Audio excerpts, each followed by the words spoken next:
Hello Philippines and hello Taiwan! Good morning! Yun, nagising kami o ginising kami ngayong umaga ng earthquake dito. So nagulat ako kasi yung bed namin, nakadikit yan sa wall. Tapos ako yung nakapwesto doon sa pinaka gilid. Nagulat ako na humahampas, parang feeling ko humahampas-hampas ako doon sa wall. Kasi sinabi ko kay Daddy, lumilindol. Sabi niya, yes, okay, oo. Si Daddy sobrang relax lang niya. Sabi niya, normal lang daw yun dito sa Taiwan.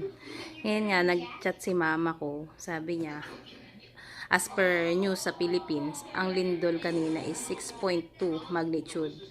Hindi ko pa rin siya nako-confirm kasi hindi ko pa na-check.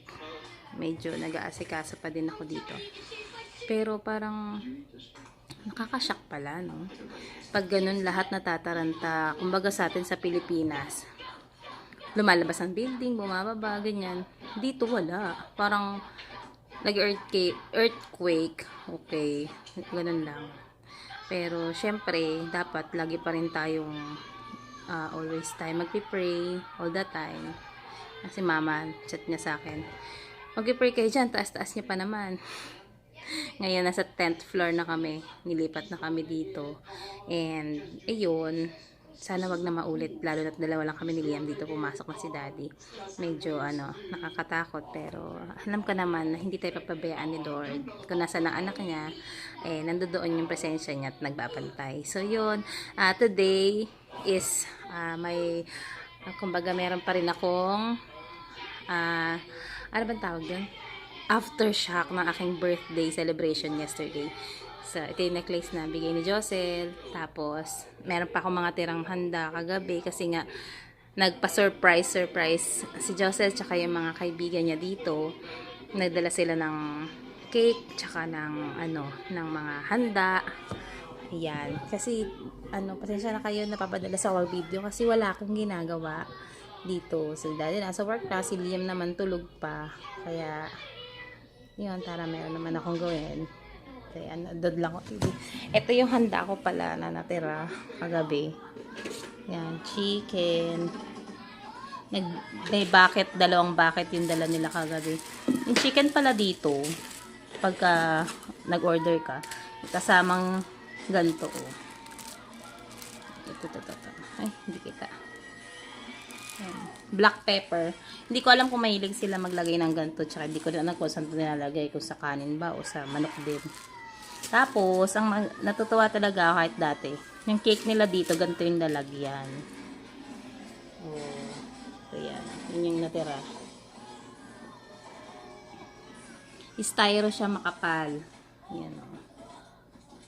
Yan. So, kahit ice cream cake yung orderin mo, tapos travel ka pa, biyahe-biyahe mo pa yung cake, makakasurvive siya. Makakarating siya dun sa pag-deliver mo. Hindi na nga namin ni-rep siya pero hindi naman siya natunaw. Ang ganda yung nalagyanan nila. Tapos, may kasama na siyang ganito. Ito, syempre, meron naman ito sa Pilipinas, diba? Ito, yung, meron na siyang kasama mga platito, na ganyan. Tapos, ganito. Hindi ko alam tawag dito eh. Tapos, meron na rin siyang panghiwa ng cake. So, kung halimbawa, birthday ka sa labas ng bahay, ang tawag dito, pores kayo, camping, picnic, ganyan. Pwede mo na rin yung cake kasi ready na siya. Kainin. Meron ka ng mga magagamit. Tapos, syempre thankful ako. Ayun yung lagi kong sinasabi sa mga nagbabalak din na dumalaw sa mga asawa nila sa abroad. Maganda din paminsan-minsan na dalawin natin yung mga asawa natin kasi kagaya na nakilala ko yung mga kaibigan niya na naging kaibigan ko na rin. At panatag yung loob ko na kahit na nasa malayo kami ni Liam, si Daddy lang nandito. Alam ko na meron siya mga kaibigan na matatakbuhan niya sa mga oras na kailangan niya. Ganon. May mag-aalaga sa kanya dito. Meron akong matatanong kung kailangan kung kamustahin si Daddy. Ganyan. Meron akong peace of mind kasi alam ko na yung mga nakakasama niya dito, yung mamatito ng tao. Tsaka mababait na tao. Alam naman natin na mahirap ang malayo sa pamilya. Kaya, bless ako na nakatagpo si Daddy ng mga mababait na kaibigan. Kaya, salamat sa inyo sa pakikiselebrate niyo sa birthday ko. One of a kind experience yun na ganun nga na yung mga kaibigan na yung mga kaibigan ko kasi nasa Pilipinas lahat. Nagkaroon ako ng extended na pamilya dito. At kaya yun, salamat.